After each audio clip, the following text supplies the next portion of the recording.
বিভক্তি নয়, একসাথে দেশ গড়তে চান বলে জানিয়েছেন জামায়াতে ইসলামের আমির ডক্টর শফিকুর রহমান। তার নিজ আসন ঢাকা 15 এর কাফরুল এলাকায় নির্বাচনী প্রচারণায় কথা বলেন তিনি। সকালে উত্তর কাফরুল হাই স্কুল থেকে প্রচারণা শুরু করেন জামায়াত আমির। এ সময় শিক্ষকদের সাথে আলাপকালে তিনি বলেন, জামায়াত ক্ষমতায় এলে শিক্ষাকে সর্বোচ্চ গুরুত্ব দেওয়া হবে।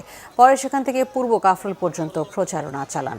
এ সময় পূর্ব কাফরুলে অবস্থিত হাইটেক হাসপাতালে পরিদর্শন করেন তিনি। ডক্টর শফিকুর রহমান বলেন, দীর্ঘদিন ধরেই এই আসনে রাস্তাঘাটের বেহাল দশায় ভোগান্তি পোহাতে হচ্ছে জনগণকে। নির্বাচিত হলে রাস্তাঘাট সংস্কার সহ স্থানীয় বাসিন্দাদের জীবনযাত্রার মান উন্নয়নের আশ্বাস দেন তিনি।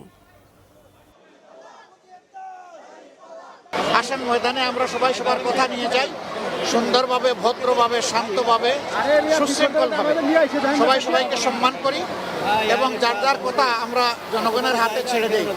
আস্থাটা আমরা জনগণের উপর রাখি, আস্থার ভার নিজের হাতে না নেই।